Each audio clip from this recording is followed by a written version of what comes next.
Hello everyone, ఈరోజు మన recipe తోటకూర with egg.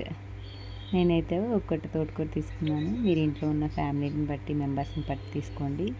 Chopped onions, tomatoes, green chillies, curry leaves, కొత్తిమీర. ఆయిల్ హీట్ చేసుకోండి. ఆనియన్స్, గ్రీన్ చిల్లీస్ వేసి కొంచెం మూత పెట్టి మగ్గిచ్చేస్తే కొంచెం రెడ్ కలర్లో వస్తుందండి. అప్పుడు కర్రీ లీవ్స్ వేసేయండి. ఆ 3 కర్రీ లీవ్స్ మిగిలిపోయింది అనుకోండి, నేను దిష్టికి వదిలేసాను. 2 minutes మూత పెట్టి మగ్గిచ్చేసుకుంటే బ్రౌన్ కలర్లో వస్తుంది.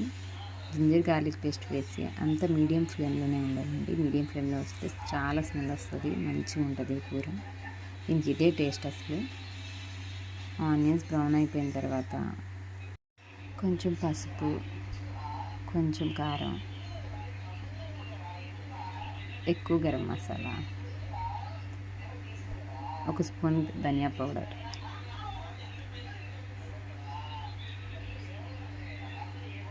కట్ చేసిన తోటకూరని దాంట్లో వేసి మీడియం ఫ్లేమ్లో పెట్టేసి మూత పెట్టి ఒక 10 minutes వెయిట్ చేయాలి.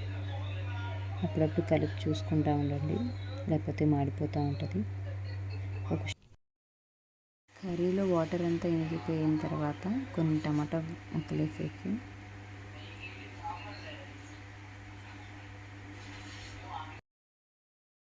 ఆ బాయిల్డ్ ఎగ్స్కి కొన్ని ఘాట్లు పెట్టేసి ఆయిల్ హీట్ చేసుకొని ఉప్పు, కారం, పసుపు వేసి వాటిని వేసి అలా ఫ్రై చేసుకుంటే మీడియం ఫ్లేమ్లోనే పెట్టుకోండి.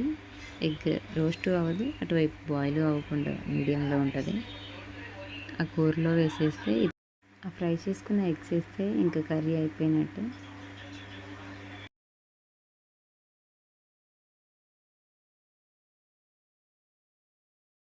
ఎగ్స్ వేసుకున్న తర్వాత కొంచెం మూత పెట్టేసి ఒక 2 minutes వెయిట్ చేసి సాల్ట్ మర్చిపోయామండి బాబు. సాల్ట్ వేసి కొన్ని కొత్తిమీర వేసేసి ఒక 2 minutes మళ్ళీ మూత పెట్టుకోండి. కర్రీ ఎంత బాయిల్ అయితే అంత టేస్టీ ఉంటుంది. Okay, curry is ready.